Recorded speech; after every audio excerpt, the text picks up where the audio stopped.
গত ৩ দিনে সৌদি আরবের আকাশসীমায় নজিরবিহীন হামলা চালানো হয়েছে। তবে সৌদি আকাশ প্রতিরক্ষা ব্যবস্থা সফলভাবে ১০০রও বেশি ড্রোন ও বেশ কয়েকটি ব্যালিস্টিক ক্ষেপণাস্ত্র ধ্বংস করতে সক্ষম হয়। স্থানীয় সংবাদ মাধ্যম সৌদি গ্যাজেট প্রতিদিন এসব হামলার সর্বশেষ পরিস্থিতি নিয়ে নিয়মিত প্রতিবেদন প্রকাশ করছে। তাদের তথ্যমতে চলমান আঞ্চলিক সংঘাতের জেরে উপসাগরীয় দেশগুলোতে এ যুদ্ধের রেশ আশ্রয় পড়েছে এবং অন্যতম লক্ষ্যবস্তু হয়ে উঠেছে সৌদি আরব। সৌদি প্রতিরক্ষা মন্ত্রণালয়ের বরাত দিয়ে সংবাদ মাধ্যমটি জানিয়েছে, গত শুক্রবার থেকে সোমবার সকাল পর্যন্ত প্রায় বিরতিহীনভাবে এসব হামলা চালানো হয়। এর মধ্যে কেবল শুক্রবারই ৫৬টি শত্রু ড্রোন ধ্বংস করা হয়েছে।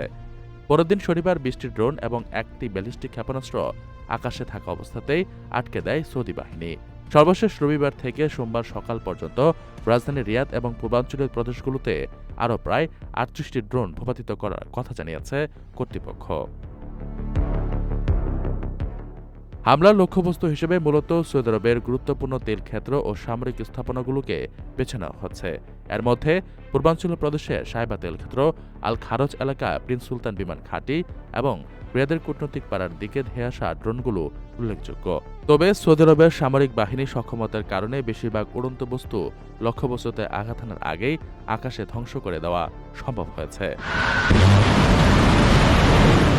আপনার স্বপ্নগুলো আকাশ ছুবে প্রবাসীর হেলিকপ্টারের মাধ্যমে। বিয়ে, জন্মদিন অথবা যে কোনো বিশেষ প্রয়োজনে হেলিকপ্টার ভাড়া করতে যোগাযোগ করুন স্ক্রিনে দেয়া নাম্বারে। প্রবাসীর হেলিকপ্টার, নিরাপদ ও সাশ্রয়ী বাহনের বিশ্বস্ত নাম।